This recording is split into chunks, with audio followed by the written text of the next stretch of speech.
Welcome back, students. We are still busy with topic 1, information processing in the business organization.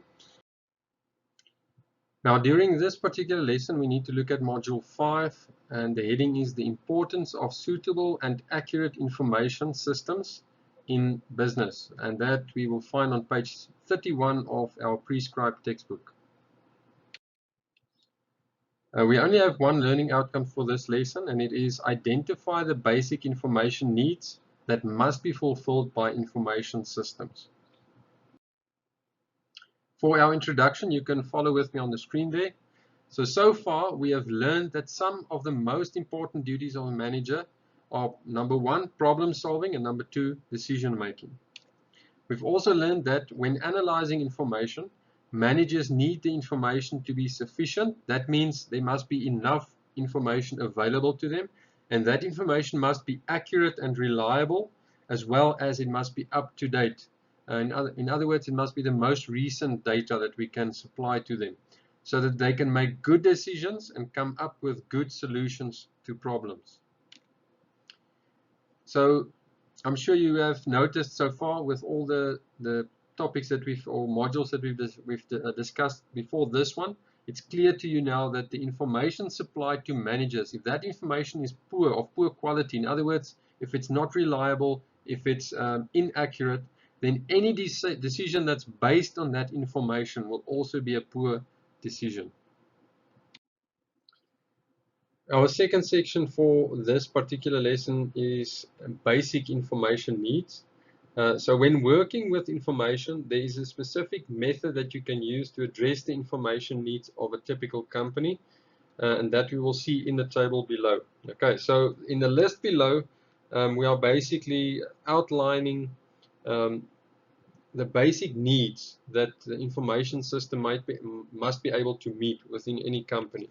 The first thing is, and I'm going to putting these things up one by one, just take note of each one. I'm not going to explain them in detail now because we will do that as the slides progress. You will see, I'm going to look at each one of them individually. So the first one, the first need that information system must be able to address is collecting data, or we can also say retrieving or finding data.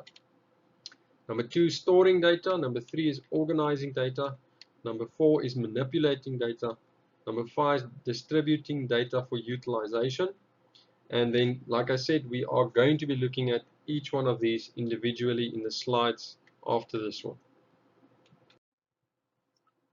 So let's have a look at 2.1, collecting data.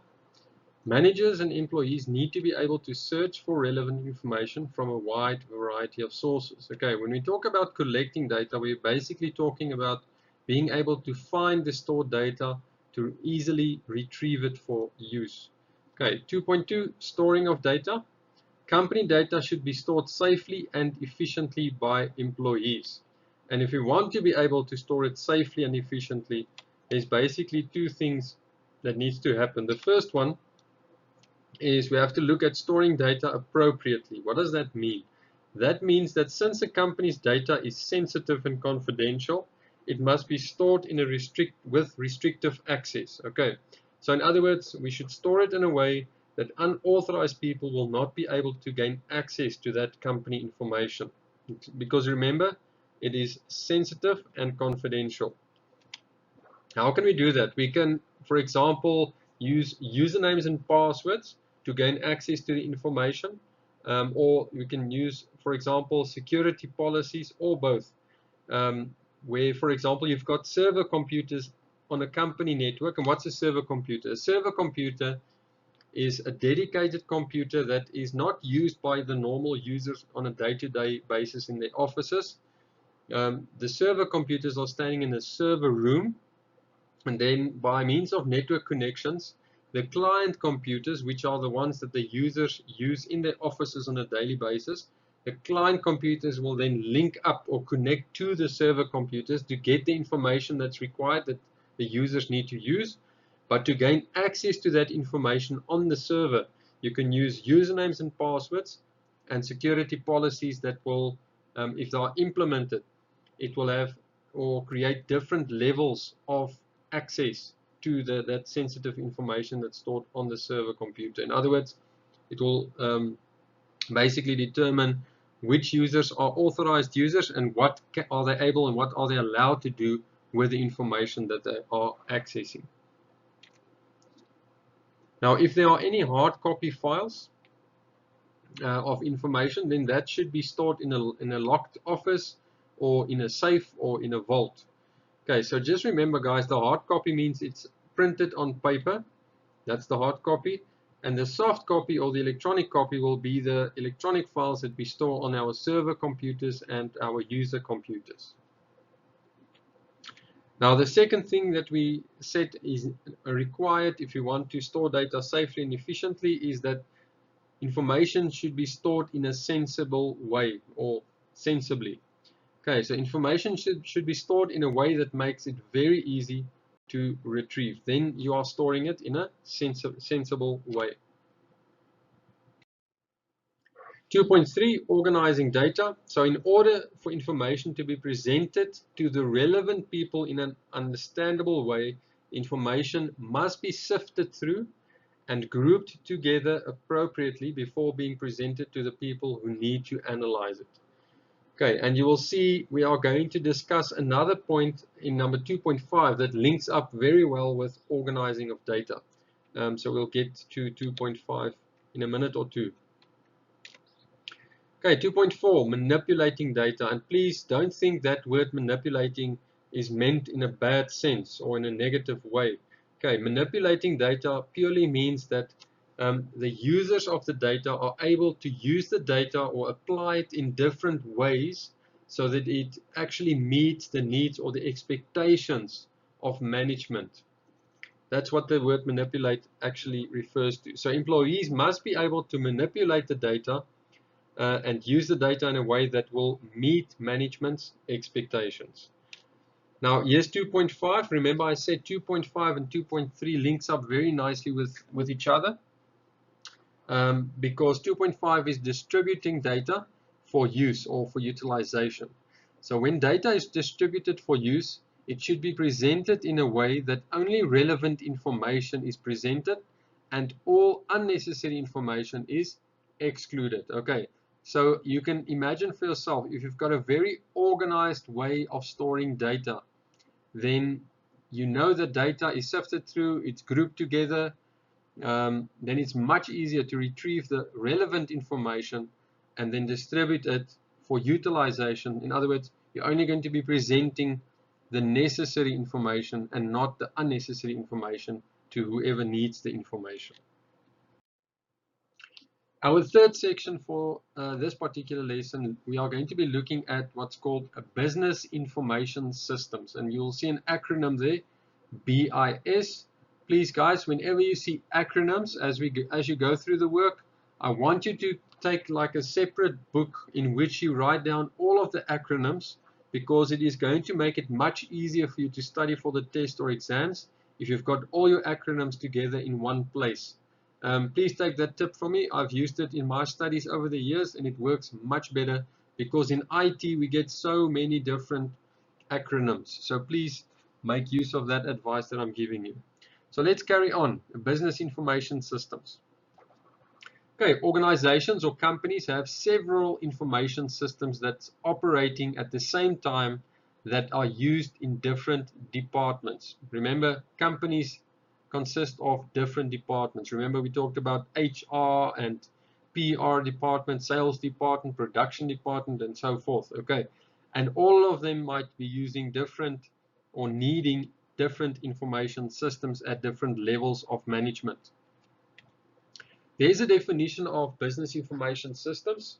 So basically a BIS are sets of interrelated information systems and procedures that use different IT infrastructures in an organization to collect, store, organize, process, and distribute information. That's a very nice definition if you are asked in a test or exam.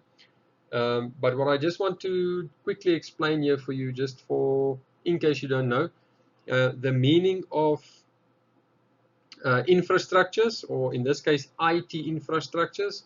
Basically it is referring to, for example, the computers that's installed in a company, the network connections that they have, the software that's loaded on the various computer machines, internet connections, connections between the different branches in different cities, for example. All of that forms part of the IT infrastructure, all the networking equipment as well, and so forth. Now, these information systems, the ones that we're going to be looking at in the next few slides, are designed to support decision making by receiving data as input, and then processing that data in order to satisfy the information needs of the organization. So like we said, companies often have many different information systems that run within their business information system. And on your screen, I've got a diagram there for you, a picture of the different information systems that we can get in companies. Okay, at the bottom you have a TPS, or a transaction processing system. Then above that we have office support systems. Then we've got management information systems. Then we've got decision support systems. And then lastly, executive information systems. Okay, and then that word executive should give you an indication of who is going to be using that type of information system. If you see the word executive, you must know it's the executive management, the top management of a company. They will be using that. And at the bottom, the transaction processing system, that's much closer again now to the core business of the company. For example, that will be, if you look at Pick n Pay, and you go and you walk in there as a customer and you take products off the shelf, you go to the teller scans each one of the products that you are purchasing, and then at the end of the day you take your bank card and you pay for that transaction, or for for that the products that you're buying. That is basically the transaction processing system that we are describing there. So it has to do with the core business of a company. And if you look on the left hand side, you will see there's the different let's not say the different ways, but that's the progression of how data becomes information, how information becomes two types of knowledge, explicit and tacit knowledge. Okay, so at the transaction processing system level, you are sitting with your raw basic data. And as we move up through those different information systems, your office support, management information systems, we're now starting to generate information from that raw data. And at the end of the day, we can end up with explicit knowledge and tacit knowledge, which will then be used by middle and top management whenever they have to make decisions. Okay, so I just want to highlight here as well that what's the difference between explicit knowledge and tacit knowledge? I'm not going to make it very difficult. Just understand that explicit knowledge is much easier to make use of in order for making decisions, because it is used for structured type of decisions. It's not difficult to interpret the information of that explicit knowledge, if I can put it that way. It's very easy to interpret, to understand, and to apply or to use to make decisions. Whereas tacit knowledge is more for unstructured type of decisions, and there's a lot more human intuition and interpretation involved in understanding and making use of tacit knowledge. But we are going to look at each one of these information systems individually on the next few slides. The first one is the transaction processing system, or TPS. A TPS is used for the core business of the company, such as the point of sale system at Pick n Pay. Now, I've already given you that example. So you take a product off the shelf, you go to the teller, they scan it, they tell you what you owe, and then you give your bank card, put in your PIN, they give you your slip, and your transaction is finished. So that system is the transaction processing system, and that's where the raw data is actually being generated. If you think about the previous slide, that picture that we saw there. You can, at this stage, you can click that link there where it says click here. You can click on it, it's underlined, and then it will show a video that will give you some more explanation of exactly what a TPS is. So you can watch that video. Once you've done the video, then you can continue with the presentation. 3.2 is office support system. Now, office support systems, they refer to the software that's actually loaded or installed on the computers that the users use for their day-to-day tasks. Okay, and that can include software like, for example, if you want to do word processing, you're going to make use of Microsoft Word. If you want to do spreadsheets, you will use Microsoft Excel. If you want to do PowerPoint presentations, like what I'm doing now at the moment to create this PowerPoint for you guys, you'll be using Microsoft PowerPoint. And then if you want to send and receive emails in a company, you'll be making use of Microsoft Outlook. So all of these are examples of what forms part of office support systems. 3.3, management information systems. Now, if you look at middle management, there's basically two types of information systems that they commonly use. The first one is called a management information system. What does it do? It allows managers to evaluate the organization's performance by comparing current outputs with previous outputs. For example, the previous year, let's say 2020, a company had various output or reports based on their performance, their output. And now in 2021, they are now in a new year and they're making business within this year, and they make new reports for this year, and this year's reports can now be compared to last year's reports to see how the company is performing based on what the performance was last year, to see is the company performing better this year or not so good as last year, so that they can take corrective action. A management information system supports mainly structured decisions. So please keep that in mind. Number 2 is the decision support system. That's the second type of information system that middle management commonly use. But take note, it's not only middle management, it's also top management that uses a DSS or decision support system. Okay, it assists senior managers in decision making where the outcomes are risky by analyzing and projecting potential outcomes on which decisions can be based. So please take note, it's used by middle management as well as top management.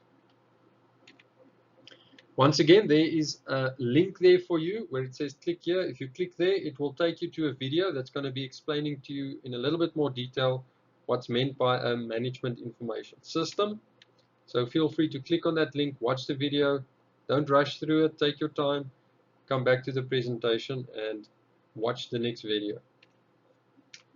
Okay, so the next video that you're going to be watching is the one where that link is, and it will show you a little bit more information or give you more information about what a decision support system is.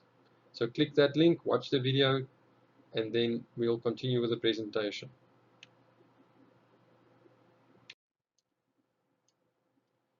Three 3.4 is the Executive Information System, or EIS, and please remember to write down your acronyms in that separate book of yours, like I've instructed you to do earlier. And then an EIS is an Executive Information System, and it assists strategic management. In other words, that's top management there, your senior managers, your executives, such as the CEO, the CFO, the president of the company, the vice president, the board of directors, all of those employees. That's what we're referring to here. So this system, an EIS, assists strategic management to analyze the environment in which the business operates in order to identify long-term trends that assist with the vision of the future or vision for the future for the company, and as well as to plan ahead for the future. These systems are highly flexible, which means they can be adapted to suit the needs of the user with an emphasis on predicting the future. Okay, an executive information system supports unstructured decision making where external and internal information is utilized. And please take note, guys, there's a big emphasis here using this system on prediction that's made. There's a lot more. Remember, it's now, we've said it's unstructured decisions. that these kinds of systems are being used for, because there's a lot more human factors involved here in terms of this decision making. The managers themselves have to interpret what the information is telling them. It's not just straightforward. They have to use their experience to interpret what the information is telling them. Based on that, they can actually make a decision. There is a link there again for you that I've inserted there. It goes to a video that explains a little bit further in a bit more detail what is meant by an executive information system. Okay guys, that was it for this particular lesson. You are more than welcome to watch this presentation as many times as you want, or as many times as you need, in order to be confident that you understand the work and that you will be able to give the correct answers in a test or exam. And we will see each other in the next lesson.